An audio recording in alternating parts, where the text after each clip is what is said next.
Dr. Jeff, great to have you today. I appreciate the invitation. Well, I'm a counseling psychologist. I'm a licensed psychologist. And, but the majority of the work that I do is really with, psychophysiology. So measuring brainwave activity and other physiological measurements, heart rate variability, things like that. And then using that information to try to help people shift their nervous system into a more flexible way of being. The other part of my background that's probably more interesting is related to my background with meditation and different kinds of contemplative practices, energy healing, all those kinds of things. And so I've been studying a variety of different approaches for, 20 something years. And so, I've been a long-term meditator, qigong practitioner, and so I think a lot of kind of what I try to do is incorporate some of these other ways of thinking about how the mind works. So I got the technology piece, but then this other kind of more ancient approach to thinking about how the mind works and how we might be able to leverage that information for our well-being. Neuroscience is such a difficult term and discipline for people to understand. In your research and in your practice, what is exactly the idea of brainwave? And what are some common brainwaves that people have been talking about? What do they mean exactly? Yeah. So the kind of quick and dirty version, because of course it's complicated, right? And pretty much everything that you see in any popular literature about brainwaves is at least partially wrong because it's oversimplified. But we kind of have to, right? Because it's a very big field. But the basic idea is that your brain cells, actually every cell in your body, makes electricity, and we can measure that. But it's not just one kind of electricity. And what I mean by that is there's different frequencies. And so the frequencies are how fast the brain waves are. And the reality is we make slow brain waves, we make fast brain waves, we make stuff in between, and we're making it all the time, everywhere. And so in order to try to make sense of it and understand it and talk about it, what we do is we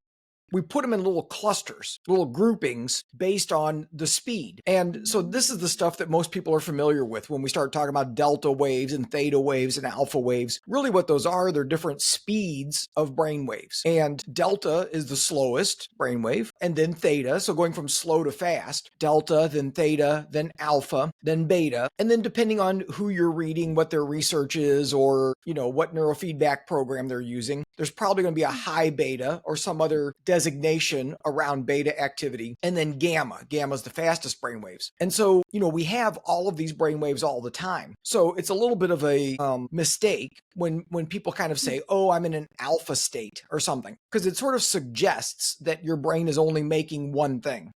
It's only making alpha. And you'll hear people say that. It's like, oh, well, now my brain's making alpha. Now my brain is like, well, your brain's always making alpha. So it's more about how much of each of the brain waves are present in a given time. And that is what's really important. Kind of the distribution of your brain waves is what largely determines your state of consciousness. So how much alpha do you have in relation to theta or in relation to beta? So what's the balance of energy? But we can kind of simplify things and say, well, what happens if all of a sudden you have a whole bunch of one of these brain waves? What if the distribution gets skewed in favor of one of these or another? And that's kind of what people are usually meaning when they say, oh, I'm in an alpha state or whatever. And we could go down several rabbit holes of kind of explaining that, but the basic idea is that the slower brain waves, when you have a lot of those, it's kind of like the brain is almost shut down to some degree. It's quieter. It kind of makes sense. If there's slow brain waves, your brain's going to be less active,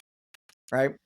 Yeah, they're more gentle, they're more smooth. So, people always associate delta brainwaves with sleep. And it's true. When you're in a deep sleep, your brain is making a lot more of the slowest brainwaves. So then the faster you get, the more alert and engaged the brain is. So delta, theta, alpha can all kind of be considered slow brainwaves, and beta, high beta, gamma can all kind of be considered fast brainwaves. We're oversimplifying it, but there's sort of different ranges of where the brain's engagement. And so how these all kind of work together can then look like all kinds of different ways of functioning or dysfunctioning, if we want to say it that way. Ways that the brain might misbehave can also be related to how much of different brain waves are present at a given time. And that's a very interesting. So we're basically talking about, if we want to simplify this subject a little bit more, is like whether it's like a slow wave or it's like a faster wave. Can we simplify it in that way? Is that oversimplified? Yeah, no, exactly. Okay. So, and that's the way we talk about it a lot because it's an easier way to understand it. We can kind of break it down into slow and fast waves, right? So delta, theta, alpha would be considered slow, beta, high beta, gamma would be considered fast. And so if there's more slow brain waves, kind of like we were saying, the brain's going to be more relaxed, more quiet. It's going to be more internal in terms of your focus. So for example, when a lot of people are meditating, there's an increase of alpha brain waves because they're going inside, they're going internal, they're looking inside. Now, when our eyes are open and we're out in the world and we're engaging like we are right now, there's going to be a lot more fast brain waves because I have to think, I have to process information. I have to think about what I'm going to say and how I'm going to answer your questions. And, so there's a lot of processing happening. That means that the slow waves need to go away and the fast waves need to kick into gear. So the brain is very dynamic. It's always changing and moving, hopefully, depending on the circumstance. And that's what we want. We want a really flexible brain. We want a brain that can adapt to any environmental situation. But of course, what happens is that for many people, the brain gets stuck. It gets stuck in certain patterns, certain ways of behaving. And so then that's where we start to see, like I said, dysfunction, right? Because if a brain is not flexible and it's always in one state or another, well, that's not going to work all the time. Sometimes it's going to cause problems. And so usually what we're wanting to do is get more flexibility in the brain. How can we support the brain in being more flexible and adaptive for all situations? And that gets me curious. What kind of brain wave would that be if somebody is in an emotion of like awe and wonder and curious? Yeah. So when we're in a state of awe, I don't know that we can necessarily assign one brain wave, although I'm going to. In general, the brain wave that you're likely to see with something like awe or other really powerful positive emotions is actually gamma. So the fastest brain wave. And it will usually show up in places like the insula. It's in the temporal lobes. It's involved in things like present moment awareness, being in the present moment. It's also associated with emotions. And so that area is going to be hyperactivated, right? So this really fast brain wave. And what's interesting about that is that even though it's the fastest brain wave, gamma is kind of special because gamma isn't just like thinking a lot. So beta is kind of like that. Beta is like I'm thinking, I'm processing, I'm analyzing. Gamma has this special quality where it is related to like being in the zone or being in a flow state, where things just happen easily and naturally, but at a very high level. So it's kind of like the brain is integrating high level information, but you don't have to work for it. You're not efforting. So you actually see gamma a lot in different kinds of meditations and things like that, even though we associate meditation with slow brain waves. That's not always the case. Because, sometimes we are in this sort of heightened state, if we want to think of it that way. That's very interesting. And do you think when our brain is in the gamma stage, whatever we learn, whatever we see, whatever we want to think, the efficiency of it is just going to be much higher? Is that true? Yeah, I think that's fair, because it is kind of like kind of like I was saying, it's kind of like a high level integration. It's like your brain is putting things together, in a way so that it kind of fits into your worldview, but again, without trying too hard. So, one of the ways that I talk about it sometimes so people understand is when we have those moments of inspiration, right? Like, you're working on a problem, you're working and you can't figure it out and you're like, forget it, I'm done for now. And you go take a walk outside and you're not even thinking about it. And then all of a sudden, the solution pops into your head, right? So if you could measure the brain right then, there'd probably be a big burst of gamma, right? It's like you weren't trying for it, but your brain pulled all the information together to give you the solution. And it just happened spontaneously. It happened naturally. And so, everybody wants to be in that state. That's the state, right?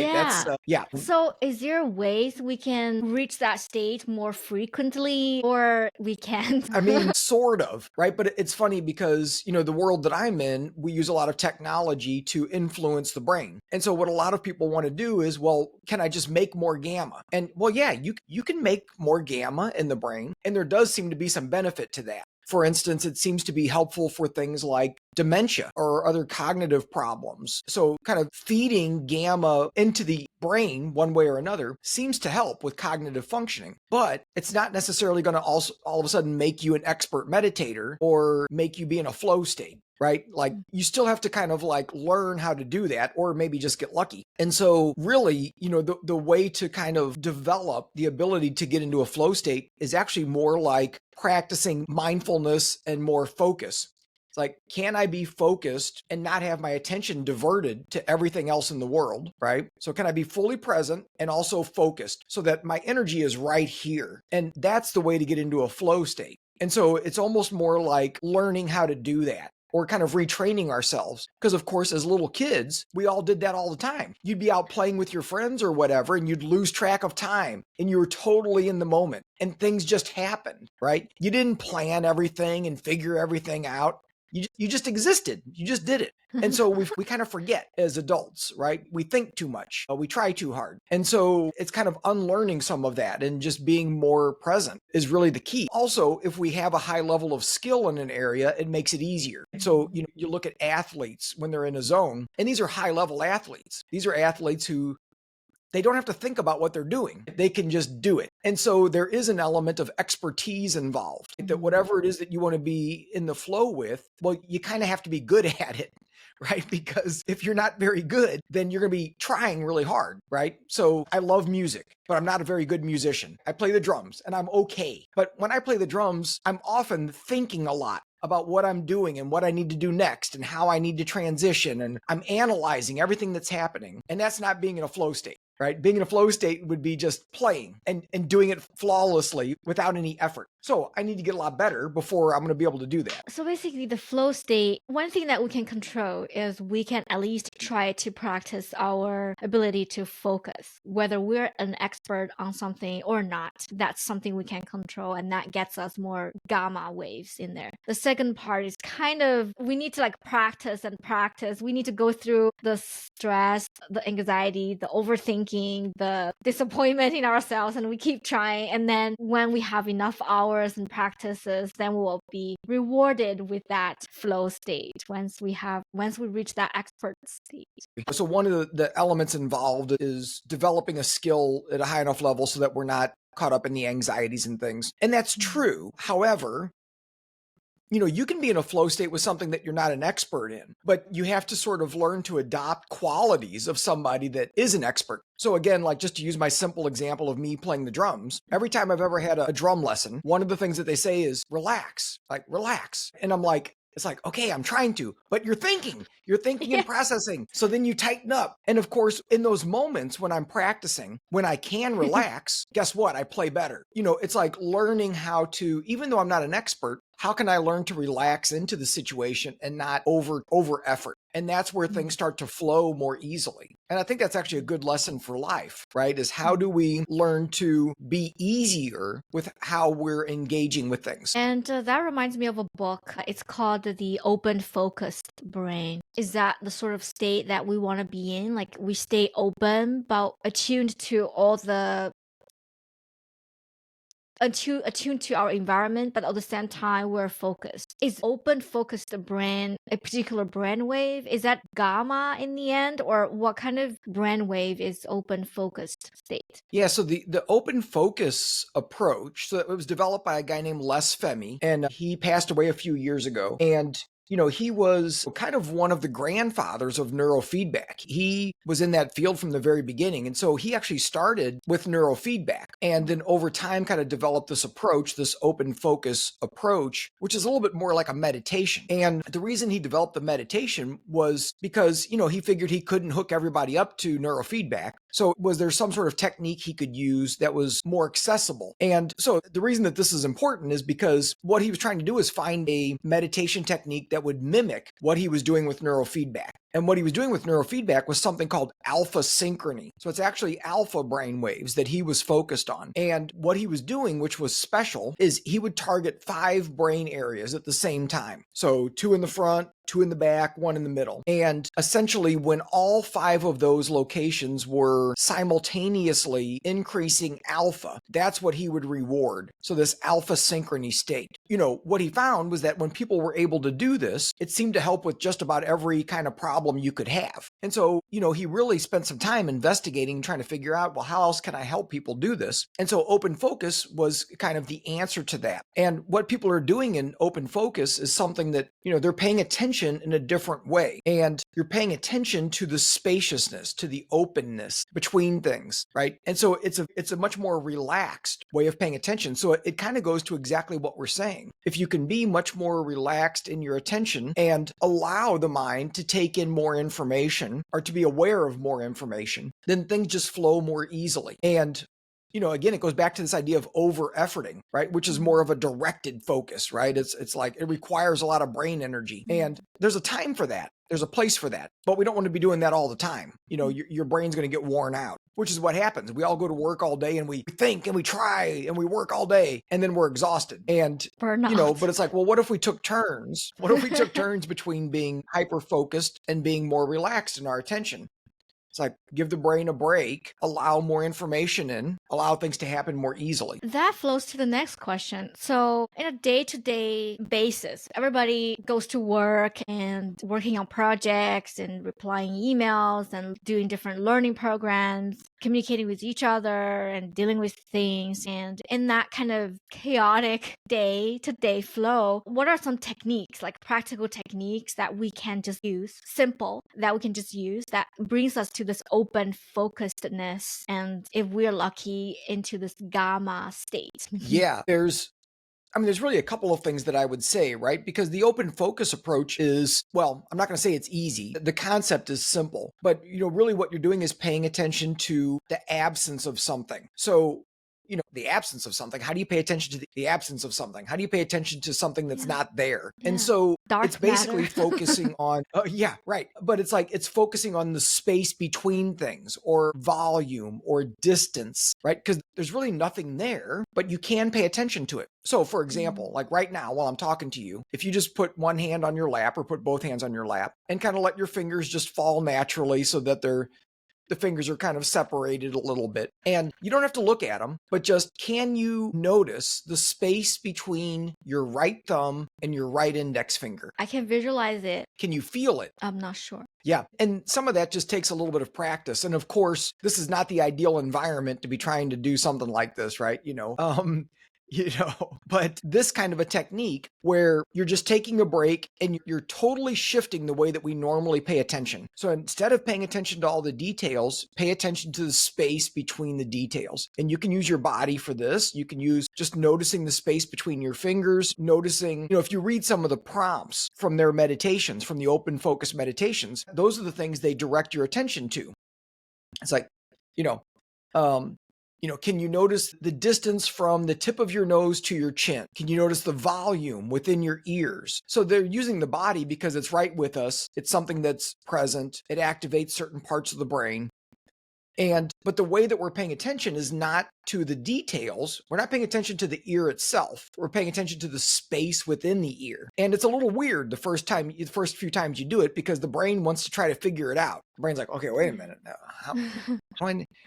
Yeah. And it has no target. It wants to think about it. Emptiness. There's no target. Yeah. So it's more like learning how to pay attention to space. So that's why I said, can you feel it? Because if you can feel into the space, then that's a little bit more where we're going with that type of approach, as opposed to, because otherwise the left brain wants to get involved and try to figure it out, and it wants to think about it. It may take practice. I'm trying.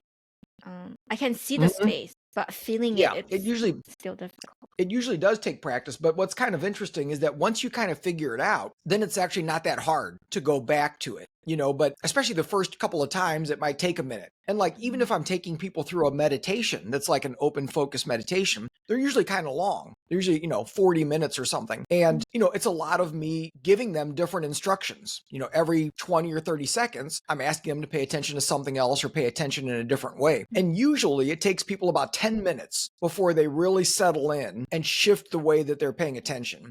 It's almost like the brain has to exhaust itself of trying to figure it out. And then it finally hits a point where it doesn't care anymore. And it's just like, okay, I don't care. And that's the point where it works. And that's actually what Les Femi discovered, was that the best way to get alpha synchrony, this brain pattern, was to give up, to not try so hard. And then it just happens naturally. I see. It will be interesting to have one of your live meditation somewhere that we can go to, and then we can maybe do a practice sometime at everybody's free time. And I think that would be a very interesting practice to do. And now let's kind of redirect our conversation back to this busy brain state, because a lot of us are, to an extent, suffering from ADHD, whether you're a diagnosed ADHD or an informal self-diagnosed ADHD. It's just so many distractions going on. And I think in one of our previous conversation, you were talking about it can be like same brainwave, but it's like two different. Like it can be an ADHD, it can be an ADHD, or it's a non-ADHD, but appearing like ADHD. Can you help us to differentiate that two states? Yeah, of course. So kind of the stereotypical brainwave state associated with ADHD is too much slow brainwaves, usually theta, in relation to the fast brainwaves, usually beta. So we can make a ratio out of that. We can say, well, how much theta do you have and how much beta do you have? And come up with a number, right? It's just dividing them. And, kind of what we expect in, kind of a healthy neurotypical brain is that the ratio would be about 2-to-1. So the amount of theta to beta is about 2-to-1. What you will see with a lot of folks with ADHD is that ratio gets skewed so that there's actually a lot more theta. There's a lot more slow brain waves. And that may sound contradictory to what most people would expect, because we think of the ADHD brain as being moving too fast because we look at the behaviors, right? That people are impulsive or hyperactive or whatever it might be. And we think of that as ADHD. And certainly that can be an element. But the reason that is connected to too much slow brain waves is because if there's too much slow brain waves, essentially what that means is that part of the brain is not able to do its job very effectively or efficiently. So if there's too much theta in the frontal lobes, for example, which is heavily involved with things like executive functioning, so high-level cognitive processes, well, then it's going to be hard to pay attention and it's going to be hard to inhibit ourselves. This is why, even though it's a slow brain pattern, this is why folks with that form of ADHD respond really well to stimulant medication, because you're actually speeding the brain up. It's able to do its job better. It's able to inhibit itself. It's able to pay attention. So it's also why folks with that form of ADHD seek stimulation, right? We hear about seeking stimulation seeking, because it activates the brain. It's kind of a natural, normal way that people are adapting to having a slower brain pattern.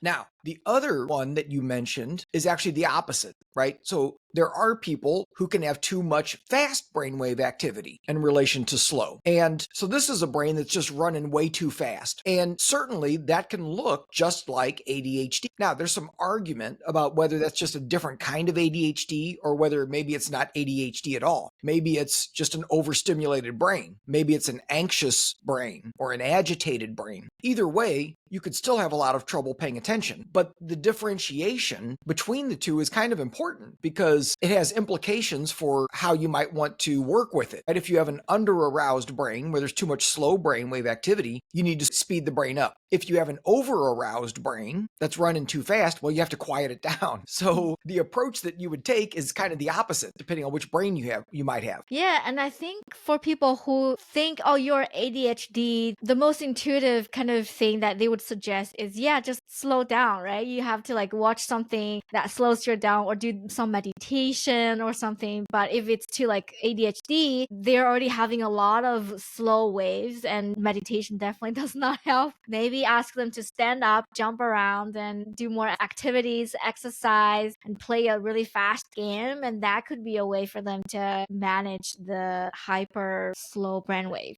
to catch up on the normal. Yeah, you're actually bringing up a really good point, so I used to do a lot of work with kids way back in the day. And of course, the primary concern was ADHD. or that's what the parents reported. And what was interesting is I had to learn a whole lot of different creative approaches for ADHD, whether it was a slow brain or a fast brain. And there are certain approaches that work for both. And one of them is exactly what you were saying, movement. Engaging in movement is one of the best things you can do for either of those. So for a slow brain, movement activates the brain. Even just standing, right? So standing at your desk activates the brain in a different way than sitting does. Or walking on a treadmill while you're, doing your work. If you're studying and you're learning something, move. Back when I used to work at a university and worked with students, this was my number one intervention that worked for people. They're like, I can't study, I can't focus. And if I could get them to get on a treadmill or get on a stationary bike while they were reading, they could do it. So it's like the brain is much more inclined to absorb information. Now, if you have a fast brain, well, then it helps burn off that extra energy. So it helps calm you down, expending all of that extra energy so that the mind isn't so scattered. So it actually works for both of them. So there's a couple of things like that work universally. It doesn't really matter what the problem. I was thinking of somebody that I was working with who, their primary concern is more around anxiety, but it also kind of bleeds into a little bit more of this ADHD conversation that we're talking about. Brain is just running way too fast. And of course, if your brain's running really fast, what happens is there's too much information coming in. And so then you can't sort it into a way that's useful because there's too much info. And so, this person was interested in neurofeedback or meditation, but they can't sit still, right? They hate meditation because it's boring and they can't sit and watch their breath for 20 minutes. That it would make them feel crazy. So what we've been working on is coming up with other strategies to help them get. And so one of the things that we've tried is using heart rate variability biofeedback, which is a very easy to use kind of biofeedback. And it gives you information about the balance of your nervous system. And what's great about it is you're getting real-time information about what's happening in your body. And so it's way more engaging than just watching your belly move while you're, trying to meditate. So it's something external that's connected to the internal. We also then started looking at movement-based practice. Basic technique involves attaching some kind of sensors to your head or wearing a device that can measure your brain waves. And then that's connected to a program that essentially identifies what your goal is. What's the target of the training? And so just to keep it simple, let's say that we wanted to increase alpha. So you set a parameter that you basically say, well, when the alpha goes above a certain level, you're going to get a reward. And when it goes below a certain level, nothing's going to happen. So you don't get punished, but you only get rewarded when your brain does what you want. And the reward might be music, or it might be something visual that happens, whatever. So the music might get louder, or the music might turn on and turn off, or whatever. You can determine how that would work. So then you sit and, in this case, maybe you're meditating. So let's just use your example. Let's say you're meditating and you want to increase your alpha, and you've got music on, and the volume of the music is connected to your alpha waves. So when you're meditating and your alpha goes up really nice, all of a sudden the volume goes up. And you can hear the meditation music really clearly, and it's really obvious. And then you space out and you start thinking about whatever. You start thinking about work, and your mind wanders, which is what happens in meditation. Then all of a sudden what happens is the music drops. So the volume goes down really low. You can still hear it, but it's barely there. So it's a really obvious cue to you as the meditator that's something, wait a minute, what happened? Oh, I'm thinking about work. Whoops, I'm supposed to be focusing on my breath, right? Or whatever. So you shift your attention back, and then there goes the music again. You get it again. So it's this really direct feedback about your internal state. And so for many people, that makes it a lot easier to then learn how to meditate. Because, you're getting this immediate feedback instead of, for most people, when they're learning to meditate, they might zone out for 5 minutes. They're having a whole fantasy about something. And by the time they've come back, 5 minutes has gone by. But what if you get somebody alerts you within 5 seconds of your mind wandering? You can see where that's going to be a much more effective strategy to learn how to maintain your attention in a specific way. I like that. So if I wanted to stay focused and listen to the meditation music, I need to be focused. And then It's kind of like an indicator of, oh, okay, yeah, my mind is focused. The music is loud and strong. Oh, it's fading. Oh, I'm getting distracted. That's great. It's kind of like a quantifying our focus. This is amazing. Yeah, for sure. And focus is one of the easier things to measure in the brain. So it lends itself to this kind of work because it's pretty easy to measure that. That gets me thinking, like if we are attending some sort of like a learning program and we can put something on our head to indicate whether we're focused or not, Yeah, to I mean remind there's us. different programs that are starting to do that, and even different schools that are playing around with that idea, to help people become more aware. I mean, part of it is becoming more aware. Where is my attention and where is my internal state? And, that's what biofeedback is. It's like a mirror. It's like a mirror of your internal situation, but sometimes it's hard to pay attention to. External, it's easier to see. Exactly. It's always, we as human beings love to measure everything and quantify everything because that provides us with security and like ensures us some sort of like certainty. And that helps. Very great.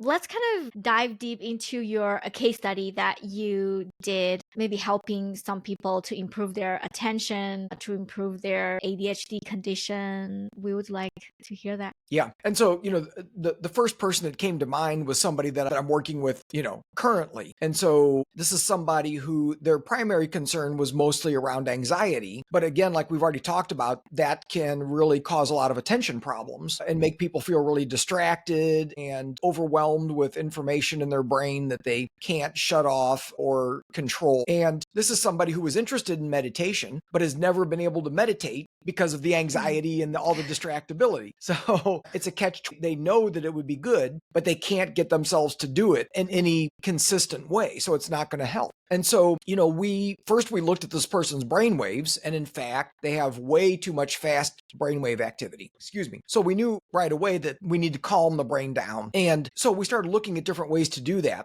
How can I help this person engage in something like meditation when it's so hard for them and it's so challenging? So the first thing we did was use a different kind of biofeedback called heart rate variability biofeedback. It's just an ear clip, that measures aspects of your heart's behavior. And so it's really excellent tool to see if the nervous system is in a state of balance or not. And so that's why we used it, partly because this person, their nervous system isn't in balance. They're going way too fast. And so what we found was that by using this biofeedback, they can see moment to moment if their nervous system is in balance. And then they can practice things, breathing techniques or visualization or muscle relaxation or positive emotional states and see, well, what works? What helps me get into a state of balance? And what is engaging enough that I'll actually do it?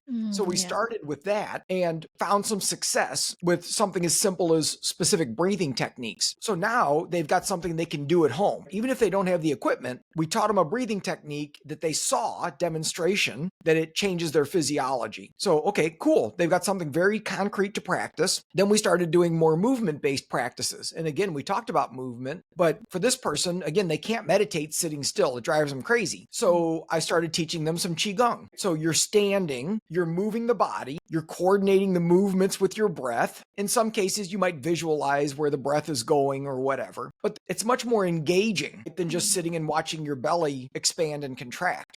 And so for this person, those two things, now we've only had a couple of sessions, but those two things plus really helping them understand their brain and understand kind of what mindfulness is, right? We all hear that term, but it's like, well, what is that really? And so helping them understand the concept of stepping back out of their experience to see it more objectively and not be so attached to things they like and pushing away things they don't like. Can you just be more neutral and just take on a more observer tone? And so for this person, even though we've only had a couple of sessions, they're starting to notice an impact, right? They've been practicing. They're starting to notice difference in their behavior and in their reactivity. It's not huge, but kind of like we said, most of these things, it takes a while. You have to retrain your system. We have strong habits of the way that we process information. And so it's kind of like having to reorganize the way your system does that. It's going to take a minute, which is why repetition is so important. Any of these things, you got to do it enough that the nervous system can change and that it would rather do that than what it's been doing for the last 10, 15, 20, 30, 40 years. Most people don't want to hear that because we like having a quick fix. We want something like, well, can't I just feel better now? And it's like, well, I mean, no, You can take a probably pill, not. but Right. And then that has its own consequences, right? But so in order to do it in a way that is sustainable long term, it usually takes time and it takes some training, you know. Mm. Just like learning a new language, it's always building new connections among those neural connectors. Hope I'm Exactly. using the right term. Yeah, I mean, Great. meditation is a skill. So it's just like any other skill. If you want to learn a new language, if you want to play a musical instrument, if you want to get good at a sport, you got to put the time in, you know. And again, I keep Mm. picking on myself with, you know, playing music, but, you know, if I take 2 weeks off from practicing, it's noticeable, right? And, you know, and that's why, like, you have to keep doing it in order for it to become automatic and just a natural part of how you operate. Excellent. I think that's a great kind of summary of everything we've talked about. We know the technique. Sometimes the truth is there, you know it, and it only takes us to act on it in a consistent, repeatable manner. That's where the persistence pays off. Persistence For usually pay sure. off. Great. Now, as we conclude our conversation, the question that I ask every guest who appear on our show is, what do you think is your magic? Yeah, and you kind of, you know, you warned me that you were going to ask me this. And, you know, I think what I would say is, you know, maybe two things. One is I'm willing to take risks. And, you know, sometimes it's scary and sometimes I don't want to, but I feel like I challenge to do things that are uncomfortable or do things that are hard. You know, or do things that are uncertain that I don't know and just throw myself out there and see what happens. And sometimes it works, sometimes it doesn't work. But I feel like that process has opened up more potential for me than if I would just do the safe thing. It's like, well, what's safe? What do I know for sure? It's like, well, you know, that's boring and it's not going to lead to much growth. It's like if you just do the same thing over and over again, how do you grow? So I think, you know, the willingness to take risks, to do things that are difficult. I think, you know, the other magic I think would be is I know a little bit about a lot of things. And some people would say that that's a problem, right? That it's kind of like, it's like, well, why don't you really just pick one thing and get really good at it? And it's like, that makes sense. But I think I've started to see it as a magic, if we want to use that term, of being able to have enough information about a lot of things that I can start to see how all these things go together and how things fit into a larger picture. And you know, I think that's got its own benefits. And so, you know, for me, I'm going to count that as my magic. Yeah, and I think the world is very segmented. We train people into becoming specialists, and especially Medicare, right? The medical situation, you have all the specialists, you have a general doctor, but whenever it happens, you have to be the one who's connecting the dots because the whole system is very fragmented. It's just a reflection of the bigger world out there with religion and everything. It's just everybody just wants to take things apart rather than seeing everything as a collective, holistic entity that it's just, you know, everything's connected. So that's great.